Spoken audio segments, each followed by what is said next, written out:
여러분, 오늘 말씀은 이제 계속 우리 솔로몬 이야기를 하고 있는데요. 여러분, 솔로몬은 참 하나님의 은혜를 누린 사람입니다. 결론적으로 보자면 솔로몬은 정말 하나님이 주신 번영과 또한 하나님이 주신 능력을 통해서 그 주변에서 가장 강성하고 또 가장 풍성하고 가장 평화로운 그러한 삶을 살게 됩니다. 여러분들도 아마 그렇게 살기를 원하실 거예요. 집에서도 보면요, 다 사람마다 사명이 다른 것 같아요. 어떤 사람은요, 평생 일만 하는 사람이 있고요. 어떤 사람은요, 평생 일하지 않고 누리는 사람도 있어요. 그쵸? 근데 솔로몬은 결과적으로 뭐냐면요, 누렸던 사람이에요. 열매를 거뒀던 사람이에요. 그런데 반대로 다윗과 같은 사람은 정말 땅을 개간하고 씨를 뿌리고 그 열매가 잘 자라도록 정말 힘쓰면서 존국에는 열매를 경험하지 못했던 사람. 그런데 솔로몬은 의외로 반대로 정말 죽을 때까지 그 열매를 누리고 살았던 사람. 그래서 여러분, 각자의 사명이 다르고 역할이 다르겠지만 저는 오늘 솔로몬의 이야기를 보면서 그런 소망이 생겼어요. 우리 커피아 교회 성도들이 솔로몬과 같이 그 열매를 누리는 복된 사람이 되면 좋겠다. 그래서 오늘 이 말씀을 함께 다시 한번 좀 봤으면 좋겠는데요. 제가 어렸을 때 사람들이 물어봤어요, 저한테. 나중에 뭐가 되고 싶냐고. 소망이 뭐예요? 나중에 뭐 할 거예요? 뭐가 되고 싶어요? 20대에 저 참 그런 질문을 많이 받았던 것 같아요. 근데 여기 계신 분들은 아마 지금 직업이 있는 분들도 있고, 혹은 이제 사회에 나감으로 무엇을 해야 될지 결정을 해야 되는 사람들도 있고, 또 이미 지금 그 일들을 하고 있지만 내가 이제 새롭게 일을 해야 되는가 고민하시는 분들도 계실 것 같아요. 그런데 우리나라의 특징이 있대요. 뭐냐면 무엇을 하고 싶으세요? 라고 물어보면 대부분이 어떤 식으로 대답을 하냐면 직업으로 얘기를 한대요. 나는 선생님이 될 거예요. 나는 공무원이 될 거예요. 나는 정말 사업을 할 거예요. 뭐 이런 식으로 우리의 꿈과 비전은 거의 일이라는 것에 이렇게 우리는 좀 한정지어서 얘기를 한다라는 거예요. 그래서 예전에 어떤 그 작가가 이런 얘기를 했어요. 우리 청년들이 혹은 새로운 꿈을 꾸는 사람들이 제발 우리의 꿈과 비전을 직업이라는 그것의 한계, 그러니까 갇히지 않았으면 좋겠다. 근데 제가 어렸을 때 저한테 사람들이 물어봤어요. 꿈이 뭐냐고, 어떤 사람이 되고 싶냐고. 제가 뭐라고 대답했는 줄 아세요? 네? 사관생도. 사관생도? 그 어렸을 때. 제가 그때 철이 없어가지고 세상을 몰랐을 때고요. 세상을 알고 나서 이제 청년 때는 제가 뭐라고 그랬냐면 이렇게 얘기했어요. 훌륭한 사람이 된다고 그랬어요. 근데 왜 제가 훌륭한 사람이 된다고 얘기했을까요? 저도 뭔가 직업적으로 이렇게 딱 확정해서 얘기를 해야 되는데 저한테는 직업적으로 뭔가 이렇게 확정해서 되고 싶었던 게 없었던 거예요. 그런데 저는 그것을 넘어서 훌륭한 사람이 되고 싶었던 거죠. 근데 제가 생각해보니까 그게 참 좋은 얘기였던 것 같아요. 왜 그러냐면 제가 훌륭한 사람이라는 거는요, 여러분 보시면 제가 청소를 해도 훌륭한 사람이 될 수 있어요. 그쵸? 제가 정말로 학원에서 선생님을 하던 혹은 학교에서 선생님을 하던 같은 선생님인데 훌륭한 사람이 될 수 있어요. 목사가 돼도 훌륭한 사람이 될 수 있고요. 장사를 해도 훌륭한 사람이 될 수 있고요. 공무원이 돼도 훌륭한 사람이 될 수 있는 거죠. 그러니까 우리는요, 정말 어떤 사람이 된다라는 직업으로 우리를 규정짓는 것이 아니라 우리의 중심, 내적인 가치, 우리가 바라는 태도가 분명해야 우리는 좋은 열매를 얻을 수 있고 어디에 있든지 간에 우리는 행복할 수 있는 거죠. 꿈을 이룰 수 있는 거죠. 그런데 여러분, 어떤 사람들은 또 이렇게 얘기를 했대요. 어떤 사람이 되고 싶냐 물어봤더니 저는 저와 함께 일하는 사람들의 삶에 좋은 발자취를 남기고 싶습니다. 근데 이게 처음에 직장에 딱 왔는데 사람들이 이제 소감을 묻는 거예요. 너 어떤 사람이 되고 싶어? 그랬더니 사람들은 다들 뭐라고 하냐면 나는 나중에 이 회사의 전문 경영인이 되고 싶습니다. 난 이 회사에 매출을 많이 만드는 사람이 되고 싶습니다. 뭐 이런 식으로 대부분이 얘기를 했는데 뜬금없이 이 사람이 이렇게 얘기한 거예요. 나는 나와 함께 일하는 사람들에게 좋은 발자취를 남기고 싶다고 딱 얘기를 한 거예요. 그러니까 사람들이 그 얘기를 딱 듣고 어떤 생각을 했는지는 모르겠어요. 그런데 어떤 책의 저자는 그 이야기를 딱 듣는데 무슨 생각이 들었냐면 그 이야기가 뭐 특별히 대단한 건 아니었던 것 같아요. 그런데 갑자기 그 얘기를 딱 듣는데 그 생각이 들었대요. 나도 저렇게 생각했을 때가 있었던 것 같은데. 그런데 나는 지금 저런 생각이 없다라는 거예요. 그러면서 자기 스스로를 좀 되돌아봤대요. 나도 저런 생각을 하고 싶다. 여러분, 정말 존재감 있는 사람이라는 것이 과연 뭘까요? 뭔가 높은 자리에 있고 뭔가 특별한 파워를 발휘하는 사람들이 존재감 있는 사람이 아니라 바로 사람들에게 선한 영향력을 끼치는, 사람들에게 기쁨을 주는 것이, 도전을 주는 것이 정말 존재감 있는 사람이라는 것이죠. 그런데 여러분, 우리가 이렇게 존재감이 있으려면 종국에는 사람에게 인정받아서는 그 존재감이라는 것은 있다가도 사라지는 거예요. 그러나 하나님께서 세우시는 사람, 하나님의 뜻에 합한 사람, 하나님의 능력을 힘입은 사람은요, 그 존재감이 결코 무너지지 않습니다. 사라지지 않습니다. 오히려 그가 소망하고 꿈꾸지 못했을지라도 그는 존재감 있는 사람으로 살아가게 되고 그 능력을 발휘하게 됩니다. 그게 누구였어요? 솔로몬이었다라는 거예요. 여러분, 예전에 기억하세요? 죽느냐 사느냐 이것이 문제로다. 이게 영어로 하면 뭐예요? To be or not to be잖아요. 근데 죽느냐 사느냐는 결국은 뭐냐? To be. 우리의 존재로 사는 게 사는 거고, 우리의 존재로 살지 못하면 죽는 거예요. 그래서 우리의 존재가 뭐냐라고 했을 때 우리의 근원, 결국은 우리가 어디서 와서 어디로 가느냐에 그 철학적인, 심리학적인, 그런 신학적인 가장 출발점에서 우리의 시작이 무엇이냐가 명확하게 규명되지 않으면 우리는 인생을 올바로 살아갈 수 없다라는 거예요. 존재감 있게 살아갈 수 없다라는 거예요. 그런데 우리는 알고 있잖아요. 우리의 시작이 무엇인지, 우리가 어디서 시작되었는지, 우리가 가야 할 곳이 우리는 분명히 알고 있다라는 거예요. 바로 우리가 하나님 안에 있을 때에 우리는 한 사람이 될 수 있는 거예요. 하나님의 아름다운 선한 창조물이 될 수 있다는 것이죠. 바로 그 한 사람으로 살아가는 거예요. 그것이 하나님의 중심, 하나님의 마음으로 살아가는 것이죠. 바로 그 사람에게는 하나님의 능력이 임하고 하나님의 선하신 영향력으로 존재감이 있는 삶이 된다는 거예요. 여러분, 그러니까 솔로몬이 왕이 되었을 때 하나님께 구했던 게 뭐예요? 하나님의 지혜를 구했단 말이에요. 하나님의 능력을 구했단 말이에요. 하나님의 마음을 구했단 말이에요. 왜? 그가 하나님의 말씀으로 많이 그 자체가 될 수 있으니까. 그에게 주어져 있는 사명과 본분을 감당하려면 그 능력은 사람에게서 나오는 것이 아니라 누구에게서? 하나님께서 오는 것을 그는 알았기에 그것을 구했고 그 은혜를 입었고 그 은혜를 통해서 그는 열매 맺는 삶을 살았고 존재감 있는 삶을 살았다라는 거예요.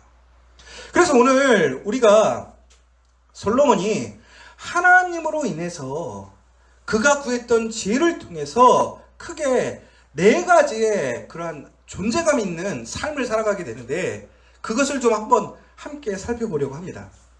여러분, 오늘 말씀에 보면 특별히 이제 4장 20절에 보면 첫 번째로 솔로몬이 받았던 그 존재감 있는 은혜가 무엇이었느냐?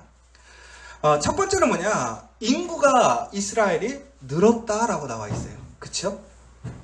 뭐라고 되어 있냐면 4장 20절에 유다와 이스라엘의 인구가 바닷가에 모래같이 많게 되매. 근데 여기서 되게 중요한 포인트가 있어요. 뭐냐면 오늘 솔로몬이 무엇인가 풍성한 은혜와 열매를 거두고 있습니다. 존재감 있는 삶을 살아가게 되는 거죠. 그런데 그 존재감 있는 삶의 결과들은 엄밀히 얘기하자면 하나님의 약속의 성취였다라는 거예요. 그러니까 솔로몬이 존재감 있게 살아갈 수 있었던 것, 존재감 있는 능력을 발휘할 수 있었던 것은 그의 능력이 아니라 결국엔 뭐예요? 하나님의 약속이 우선했다라는 거예요. 그 약속이 누구를 통해서? 솔로몬을 통해서 완성되었고 하나님의 증거가 되었다라는 거예요. 그러므로 여러분, 우리가 정말 하나님 안에서 존재감 있는 삶, 그 능력을 갖기를 소망하신다면 하나님의 약속을 소망하셔야 돼요. 그 약속을 붙들고 나아가야 된다는 거예요. 결국엔 그 약속이 우리 삶의 성취됨으로 인하여 하나님의 놀라운 은혜의 역사가 우리를 변화시키고 만들어가는 것이죠. 그러므로 내가 능력이 부족하고 내가 준비가 되어 있지 못하고 내가 막연하다 할지라도 우리가 오늘 우리의 삶 앞에 당당히 나아갈 수 있는 것, 다시 한번 소망을 품고 희망을 품고 기쁘게 나아갈 수 있다는 건 뭐예요? 하나님의 약속이 예수 그리스도를 통해서 우리에게 주어졌기 때문에 우리는 다시 한번 오늘도 담대하게 나아갈 수 있다는 것이죠. 바로 그래서 창세기에 보면 1장 24절에 하나님께서는 우리에게 무엇이라고 약속했냐면 이 땅에 생육하고 번성하여 땅에 충만하라고 얘기하셨어요. 그러니까 하나님을 믿는 자녀들에게 주신 복이 뭐냐? 이 세상에 번성하는 거예요. 그런데 그 번성의 증거가 누구를 통해서 일어났어요? 솔로몬을 통해서 이루어졌다는 거예요. 여러분 여기서 아주 중요한 포인트가 여기 있어요. 뭐냐? 솔로몬이 특별한 사람일까요? 솔로몬을 왜 성경에서 얘기했을까요? 솔로몬과 같은 사람이 없다라는 얘기를 하는 것이 아닙니다. 종국에는 뭐예요? 솔로몬이라는 한 왕이 그의 삶에 그의 능력을 통해서 그가 그런 존재감 있는 삶이 되었던 것이 아니라 하나님을 통해서 하나님께 구함으로 인하여 하나님의 약속이 그의 삶에 성취됨으로 인하여 그가 그런 존귀하고 능력 있는 왕이 되었음을 우리에게 이야기하고 있다는 거예요. 그럼 다시 얘기하자면 뭐예요? 그 언약이 있는 자들에게는 솔로몬에게 이루어졌던 그 영광이, 그 풍성함이, 그 권세가, 그 평화가 누구에게 주어진다는 거예요? 믿는 자마다, 그 언약의 약속 안에 있는 사람들마다 주어지게 되었다는 거예요. 여러분 예수님을 믿으십니까? 여러분 예수님을 믿으십니까? 예수님을 믿으시면 하나님 안에 있는 그 모든 약속이 우리의 것으로 주어졌다는 거예요. 고로 여러분 오늘 솔로몬이 받은 첫 번째 은혜, 그 인구의 증가, 그 번영이 결국은 우리에게도 주어져 있다는 것을 기억하시라는 거예요. 두 번째는 뭐냐? 이 필립 라이큰이라는 교수님이 이렇게 얘기했어요. 뭐라고 그랬냐면 풍성한 왕의 식탁을 받게 되었다. 이게 4장 20절에서 22절, 23절에 보면 이렇게 나와 있거든요. 먹고 마시며 즐거워하였으며 솔로몬의 하루의 음식물은 가는 밀가루가 30고루요 굵은 밀가루가 60고루요 살찐 소가 10마리요 초장의 소가 20마리요 양이 100마리이며 그 외에 숫사슴과 노루와 암사슴과 살찐 새들이었더라. 여러분 오늘 읽으신 내용이 무슨 얘기냐면 솔로몬이 하루에 왕궁에서 먹는 식사량이 나온 거예요. 여러분 하루에 생활비, 식비가 어느 정도나 드시나요? 이건 사람마다 조금 다를 것 같아요. 어떤 사람은 5,000원도 안 드는 사람이 있는 것 같아요. 제가 며칠 전에 한 번 봤어요. 고시원에서 공짜로 주는 라면으로 3끼 먹기. 이게 뭐냐면 고시 생활을 하는 사람들이 돈을 아끼려고 하는데 뭐냐고 아침에 보니까요 밥을 공짜로 이제 고시원에서 주는 거예요. 그러면서 라면을 하나 준대요. 그랬더니 이 사람들이 처음에 밥을 어떻게 먹냐면 아침에 라면을 끓여요. 그렇죠? 그러면 처음에 라면을 끓여서 어떻게 먹을까요? 처음에 라면만 먹는 거예요. 그리고 그걸 냉장고에 넣어놔. 점심에는 뭐 먹을까요? 국물을 밥이랑 같이 먹어. 근데 국물을 다 먹지 않고 밥만 남겨놔. 그 다음에 저녁에는 뭐 먹을까요? 밥을 국물에 넣어서 죽처럼 끓여. 그러면 하루에 얼마를 먹는 거야? 공짜로 3끼를 다 먹는 거야. 여러분 이게 비참하다고 생각할 수도 있어요. 근데 그 사람은 또 목적이 있는 거죠. 그러니까 이것처럼 어떤 사람들은 이렇게 돈을 하나도 들이지도 않지만 정말 아주 단촐하게 식사를 하는 사람들도 있고 또 어떤 사람들은 보면 뭐 상이 휘어지게 먹을 수 있는 사람도 있을 거예요. 그런데 솔로몬처럼 먹는 사람은 없었다라는 거죠. 솔로몬이요 하루에 함께 식사를 하는 사람들이 얼마나 됐었냐면 보통 14,000명에서 32,000명까지 됐었대요. 하루에 함께 식사하는 사람들이. 그러니까 결국은 이게 무슨 얘기냐면 솔로몬의 그 성전에 그만큼 일하는 사람들, 식숙들이 많았다라는 거예요. 그러니까 솔로몬 혼자 먹는 건 아니잖아요. 말도 안 되고. 그럼 이것이 무슨 얘기인 거죠? 바로 솔로몬이 그만큼 많은 사람들을 식솔로 거스릴 수 있다고 하는 건 뭐예요? 그만한 능력이 있는 것이고 더 나아가서 그만한 일이 있는 거예요. 여러분, 솔로몬의 말년에요, 뭐라고 되어 있냐면 그의 엄청난 말과 병거, 군인들에 대해서 또 이야기가 나오거든요.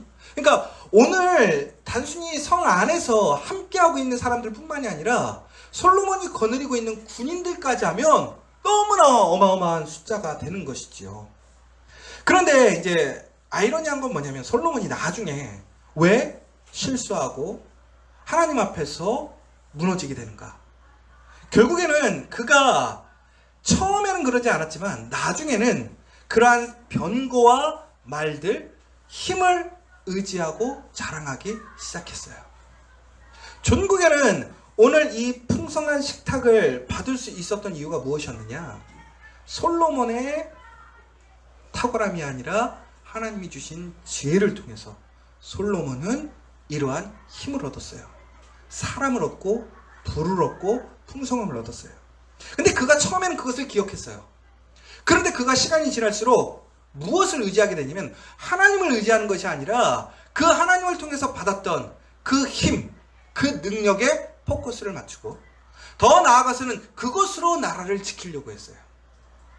그것으로 이스라엘 사람들을 지키려고 했어요. 그의 사업, 그의 사명, 그의 본분을 그가 그의 힘으로, 그 능력으로 지키려고 했다라는 거예요. 그런데 우리 열왕기상 33장 16절 17절에 보면 이렇게 나와 있어요. 많은 군대로 구원을 얻는 왕이 없으며 용사가 힘이 세워도 스스로 구원하지 못하는도다. 구원하는 데에 군만은 헛되며 군대가 많다 하여도 능히 구하지 못하는도다. 그런데 솔로몬은 처음에는 그러지 않았는데 나중에는 그렇게 되었다라는 거예요. 근데 이제 오늘 얘기하려는 건 그 포인트가 아니라 중요한 건 식탁으로 다시 돌아가자면 솔로몬의 식탁이 매우 풍성했다라는 거예요. 얼마나 풍성했냐면 최고의 음식이었다라는 거예요. 좋은 것만을 누렸다라는 거예요. 부족함이 없었다라는 거예요. 더 나아가서 누구든지 참여할 수 있는 자리가 있었다라는 거예요. 누가 허락해주면, 솔로몬이 불러주면 누구든지 이 세상에서 최고의 식탁에 머물 수 있게 되었다라는 것이지요. 그런데 이것은 단순히 솔로몬에게서만 멈춘 게 아니에요. 솔로몬 혼자 잘 먹고 잘 살았던 게 아니에요. 어떤 불의한 왕들, 자기의 유익만 구하는 왕들만 보면 백성은 굶주리는데 자기만 잘 먹고 착취하는 왕들이 많잖아요. 그런데 솔로몬은 그러지 않았다라는 거예요. 솔로몬은 자기의 왕궁에서 그런 풍성한 식탁을 누리는데 그 풍성한 식탁이 누구에게까지 나가냐면 이스라엘의 모든 사람들에게 그러한 풍성한 식탁이, 풍성한 열매가, 풍성한 결과가 갔더라는 거예요. 여러분, 여기서 중요한 포인트가 있어요. 뭐냐? 정말 좋은 왕을 만나면 그 왕은 자기뿐만이 아니라 자기의 모든 백성들에게 풍성한 식탁을 나눌 수 있다는 거예요. 그래서 옛날에 왕의 가장 중요한 덕목이 뭐였느냐? 풍성한 식탁을 줄 수 있느냐 없느냐였대요. 그래서 예전에 혹시 여러분 아도왕 아세요? 아도왕과 누가 유명하죠? 원탁의 기사. 그쵸? 그러면 여러분 아도왕이 원탁의 기사와 얼마나 자주 모였겠어요? 근데 원탁의 기사를 모으는데 아도왕이 회의를 안 할 때가 있었대요. 그때가 언제인 줄 아세요? 풍성한 식탁을 제공하지 못할 때. 왜? 풍성한 식탁을 제공하지 못하면 왕의 권위가 무너지는 거였대요. 왕이 능력 없는 행위였대요.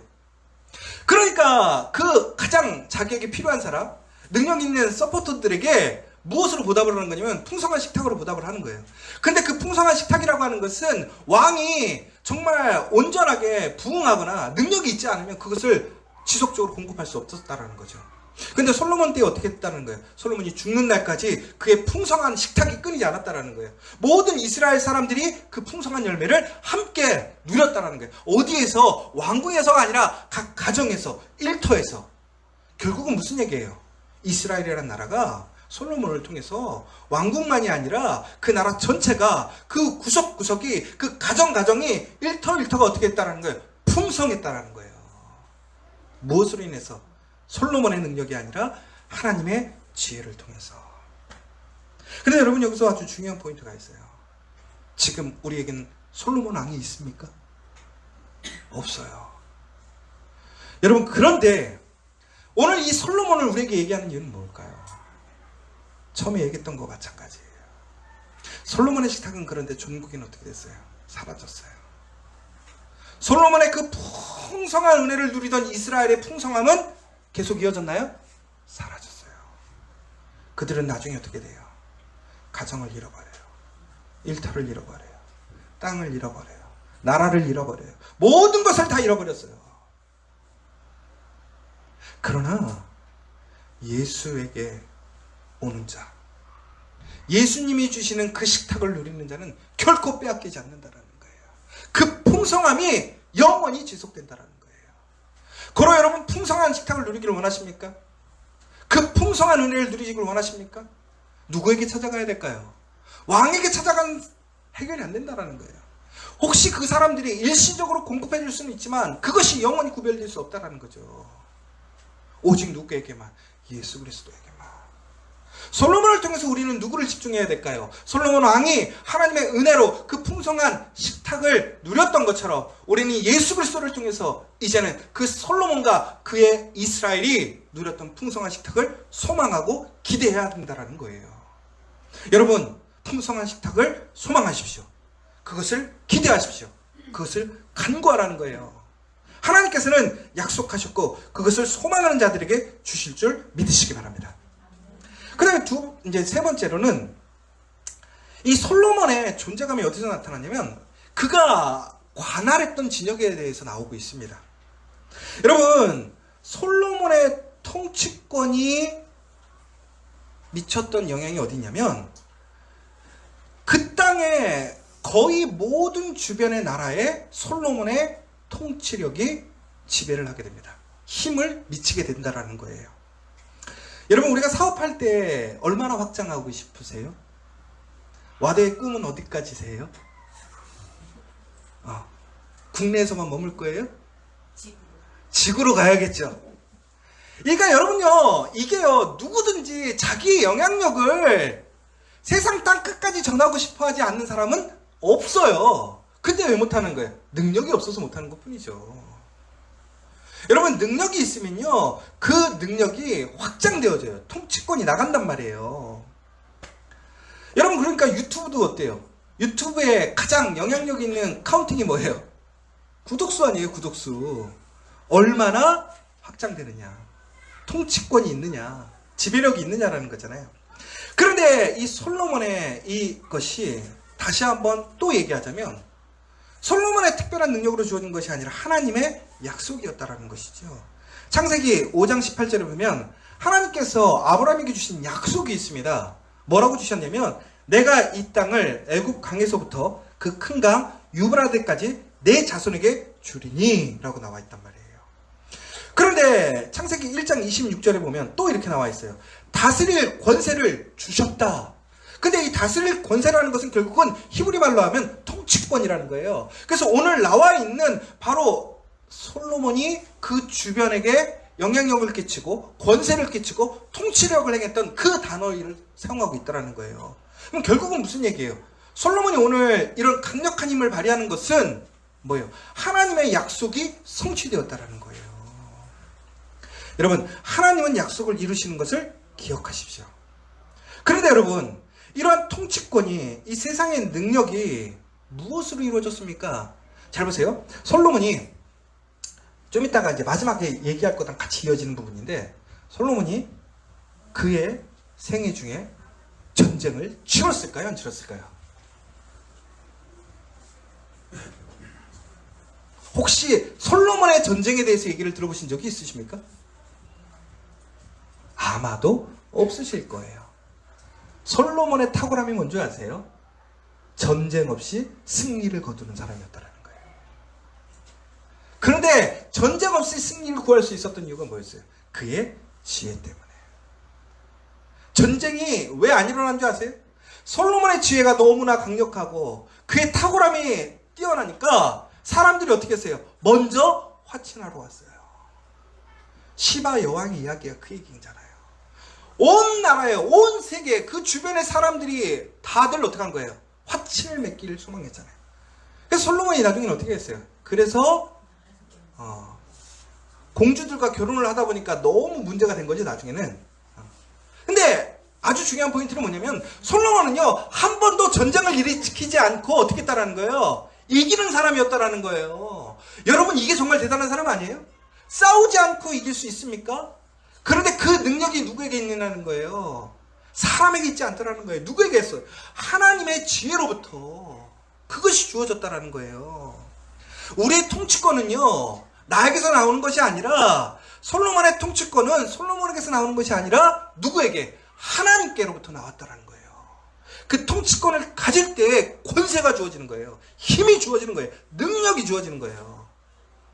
사랑하는 여러분, 여러분에게 그 하나님의 예수 그리스도의 권세가 있음을 믿으시기 바랍니다. 믿는 자에게 주신다라는 거예요. 그러므로 우리가 담대히 믿고 나가야 된다는 거예요. 왕상에 보면 이렇게 얘기하셨어요. 4장 29절에 하나님이 솔로몬에게 지혜와 총명을 심히 많이 주시고 또 넓은 마음을 주시되 바닷가의 모래같이 하시니. 하나님께서 솔로몬에게 지혜를 주셨어요. 근데 여러분 넓은 마음이라는 게 과연 뭘까요? 넓은 마음. 넓은 마음은요 엄밀히 얘기하자면 바로 엄청난 지식을 얘기하고 있어요. 그러니까 하나님이 솔로몬에게 주신 은혜가 뭐였느냐? 지혜와 지식을 함께 주셨다는 거예요. 결국은 그 지혜와 지식을 통해서 어떻게 해요? 그 지역에서 가장 강력한 4장 30절에 보면 이렇게 나와 있어요. 솔로몬의 지혜가 동쪽 모든 사람의 지혜와 애굽의 모든 지혜보다 뛰어난지라. 그가 통치력을 발휘하는 힘의 근거였다는 거예요. 인정을 받게 되었다는 거예요. 여러분 철저히 하나님 앞에 하나님을 소망하고 하나님을 믿고 하나님께 구하는 자에게는 하나님은 지혜를 주시고 지식을 주십니다. 다시 얘기하자면 우리에게 능력을 주시는 거예요. 통치력을 주시는 거예요. 그 통치력은 세상 가운데 분명하게 구별되어지고 우리의 존재감 있는 삶이 되게 하신다는 거예요. 여러분 우리가 탁월한 수준의 존재감을 가질 때에 오해하는 세 가지가 있대요. 존재감이라는 책에 나오는 얘기인데 첫 번째는 뭐냐? 타고난다고 생각하는 거예요. 여러분 존재감은 절대로 타고나는 게 아니에요. 솔로몬이 타고났어요? 아니에요. 솔로몬은 후천적으로 뭐 한 거예요? 하나님께 받은 거예요. 근데 여기서 아주 중요한 포인트가 있어요. 우리가 소망한다고 주어지는 게 아니에요. 약속이 있었기 때문에 우리가 그 약속을 소망하고 기대하고 바랬기 때문에 주어졌다는 거예요. 그러므로 여러분 정말로 그것을 위해서 어떻게 해야 돼요? 그것이 무엇이 중요한가 분별할 수 있어야 되고, 두 번째는 뭐냐? 그것은 용기가 필요하대요. 그것을 지켜가고 훈련해야 될 용기가 필요하다는 거예요. 그러니까 여러분 기도에서 그냥 주어지는 게 아니에요. 그것을 어떻게 해야 돼요? 지켜갈 수 있는 담담이 필요한 거예요. 용기가 필요한 거예요. 여러분 우리가 하나님의 말씀을 몰라서 못 살아가나요? 말씀대로 사는 게 어려워서 그런 거 아니에요? 세상과 하나님의 말씀 가운데서 하나님의 말씀을 더 신뢰하고 기대하고 인내하기보다는 내가 판단하고 내가 쉽고 내가 안전하다고 생각하고 내 마음 편한 거 우리가 선택하는 일이 얼마나 많아요. 그러므로 여러분 정말 하나님의 존재감 있는 삶을 살기를 원하신다면 정말 용기를 내십시오. 그 용기라는 건 뭐예요? 하나님을 신뢰하는 거예요. 그리고 마지막으로 카리스마가 필요하다는 오해가 있다는 거예요. 여러분 카리스마가 뭐예요? 존재감이라고 생각하잖아요. 근데 성경에는 카리스마가 뭐라고 되어 있냐면 어원적으로 보면 은사라는 게 카리스마예요. 여러분 은사가 여기 없는 사람 있어요? 은사는 누구에게나 주는 선물이라고 되어 있어요. 구하는 자에게 주신다고 했어요. 그런데 그 은사라고 하는 것은 결국은 뭐예요? 지혜도 은사예요. 그럼 여러분 뭐예요? 은사라는 것은 하나님의 사람들에게 주시는 하나님의 선물이라는 말이에요. 구하는 자마다 주신다고 했단 말이에요. 그러니까 우리에게는 은사가 있다 없다? 있다라는 거예요. 그럼 우리는 어떻게 해요? 존재감 있는 삶이 될 수 있다라는 거예요. 마지막으로 이 솔로몬이 존재감 있는 이유는 뭐였느냐? 아까 방금 얘기했던 그 평화를 누리고 화평케 하는 사람이었다라는 거죠. 여러분 나라가 확장되면 확장될수록 분쟁이 일어날 수밖에 없어요. 여러분 사업체가요 작을 때는 문제가 없어요. 가족끼리 사업하면 그래도 힘들어도 문제는 없어요. 그런데 외부 직원들 들어오면 어떻게 돼요? 그때부터 문제가 생겨요. 사업의 규모가 커지면 커질수록 어떻게 돼요? 복잡해지고 이해관계가 많아지고 주변 사람들과도 트러블이 생겨요. 쬐끔할 때는 사람들이 신경도 안 써요. 여러분, 우리 커피와 교회가 이 지역의 많은 교회들 가운데서 왜 아름다운 관계를 형성하는 줄 아세요? 우리가 작기 때문에. 여러분, 우리가 농담이 아니라 한 500명 이상만 되잖아요? 아마 저것도 이단이다 이런 얘기 나올 거예요. 쟤네 좀 이상하다. 근데 지금은 어떤 거예요? 위협이 안 돼. 위협이 안 되니까.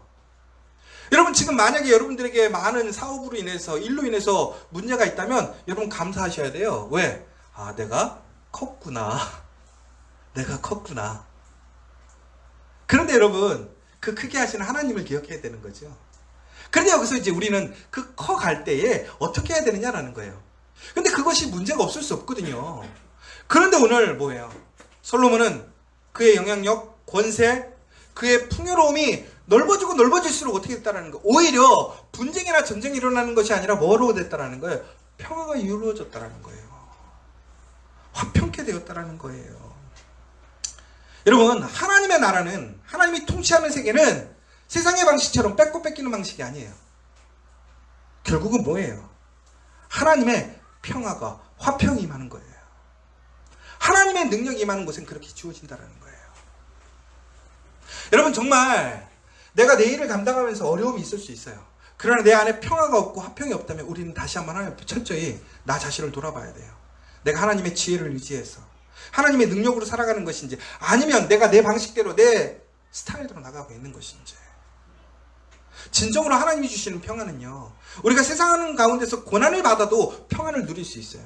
기쁨이 있을 수 있다는 거예요. 여러분, 우리 자녀들을 위해서 밤늦게까지 일하고 집에 딱 들어갔을 때 우리 자녀들을 볼 때 욕이 나와요, 감사가 나와요? 욕이 나오면 좀 이상한 부모님이에요. 그거는 나는 이렇게 고생하는데 이렇게 자고 있어? 이거는 잘못된 거죠. 그럼에도 불구하고 왜 감사가 나와요? 내가 오늘 일할 수 있음에 감사한 거 아니에요? 그렇죠? 마찬가지예요. 우리가 하나님의 그런 존재감 있는 삶, 은혜를 입어서 살아가면서도 고난을 당할 수는 있어요. 그런데 그것이 오히려 우리에게 평안과 기쁨을 줘요.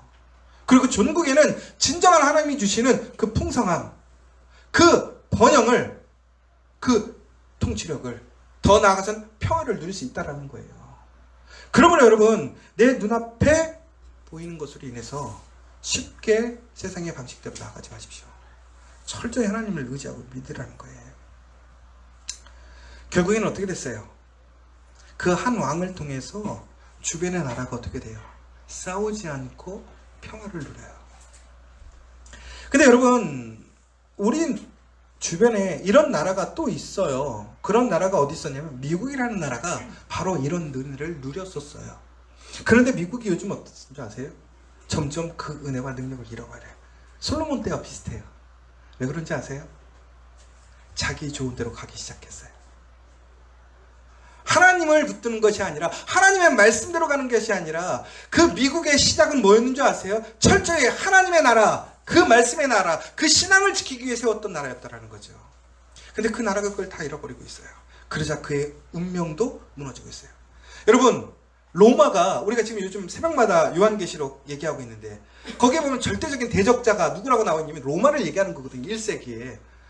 그 로마가 그 시대에, 여러분 1세기에 무너질 거라고 생각했던 사람은 아무도 없다라는 거예요. 왜? 그렇게 크고 곤고했기 때문에. 세상에 모르는 길은 어디로 통한다고요? 로마로 통한다니까요. 그런데 그 로마가 지금은 어때요? 이탈리아의 작은 관광 도시예요. 로마를 모르는 애들도 있어요. 여러분, 세상의 어떠한 힘도 능력도 영원할 수 없어요. 그러나 오직 하나님의 능력만이, 예수 그리스도의 권세만이 우리에게 평화를 주고 화평을 준다는 것입니다. 여러분, 예수님은 무엇보다 우리가 하나님과 화평하게 해주셔요.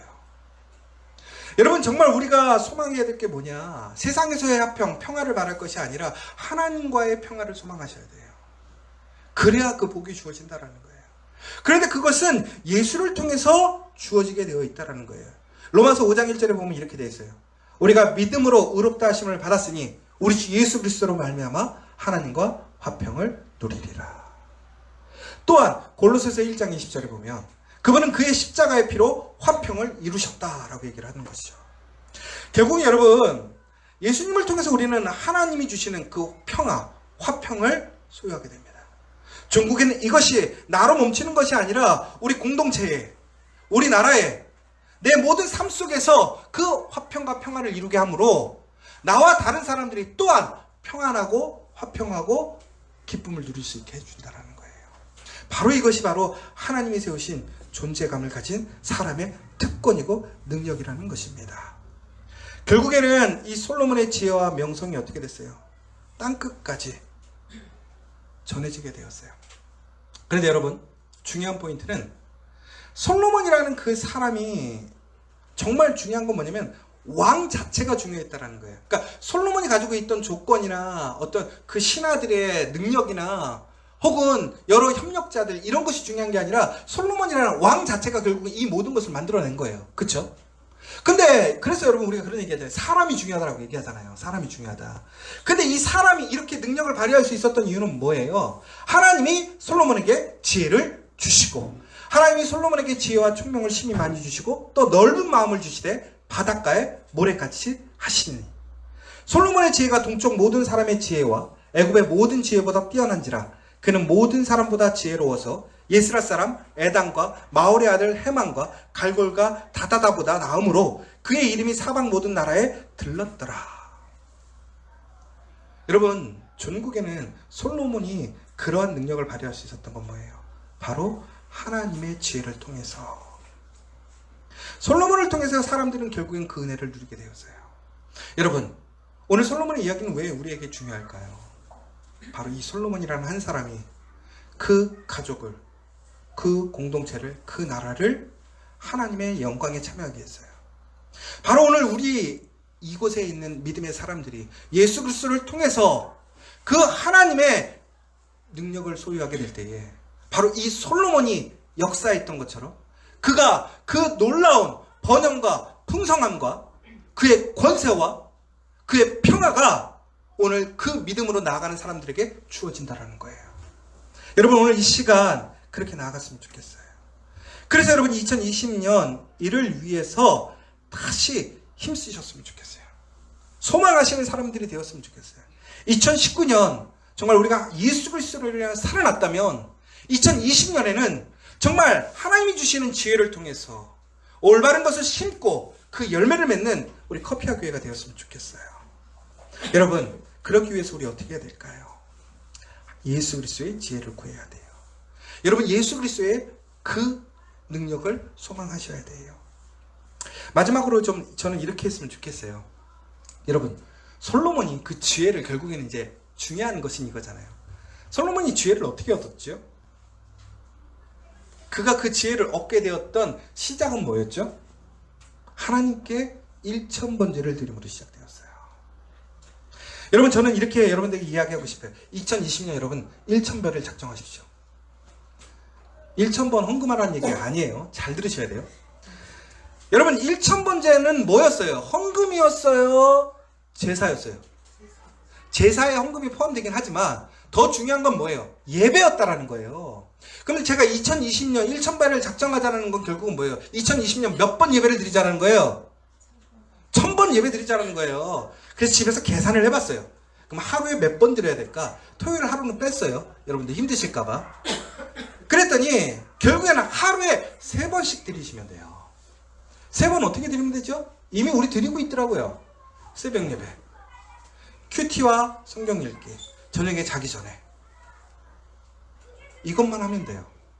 그런데 여러분, 솔로몬이 어떻게 드렸어요? 철저히 전심을 다해서, 온 힘을 다해서 어떻게 했어요? 하나님께 예배했어요. 그러자 하나님께서 어떻게 하셨어요? 기쁘시게 여겨서 그에게 무엇을 줄까 물어보셨다는 거예요. 그때 여러분 무엇을 구하셔야 돼요? 듣는 마음, 넓은 마음, 지혜를 구하셔야 된다는 거예요. 바로 그때 우리는 어떻게 되는 거예요? 존재감 있는 사람이 된다는 거예요. 2020년 우리 커피와 교회에 예배에 집중하고 예배에 소망을 둠으로 정말 살아나는 역사, 다시 심은 대로 거두는 놀라운 역사 일어나기를 간절히 소망합니다. 이제 우리 함께 기도했으면 좋겠습니다. 여러분, 다시 한번 이 예배에 참여한 여러분들에게 오늘 솔로몬의 역사 일어나기를 소망합니다. 그리고 기도합니다. 모든 왕 중에서 가장 뛰어나시고 가장 지혜로우신 예수님을 신뢰하는 시간이 되었으면 좋겠어요. 솔로몬이 하나님을 통해서 그 은혜를 누렸습니다. 그 능력을 소유하게 되었습니다. 오늘 우리에게 영원한 왕 되시고 능력이 되시는 그 예수님을 여러분 소망하셨으면 좋겠어요. 세상에 많은 사람들이 그 지혜를 구하려고 솔로몬에게 갔어요. 그러나 이제 솔로몬이 없어지니까 그들은 그 능력을 더 이상 바랄 수가 없었어요. 그러나 이제 우리에게는 예수 그리스도가 있습니다. 그분이 일하심으로 강범위한 통치력이 우리의 삶을 지배할 것입니다. 오늘 이 시간 오직 예수님만이 최선인 것을 믿고 그분의 지혜를 신뢰하시고 그분의 나라를 기대하시며 평화 안에서 안식하기를 소망합니다. 그분의 평화로운 나라는 꿈이 아니라 실제입니다. 그분이 주시는 번영과 풍성함과 권세와 능력과 지혜는 실제입니다. 믿으면 보게 될 것입니다. 오늘 이 시간 2019년 기도하며 마치며 다시 시작하기를 소망합니다.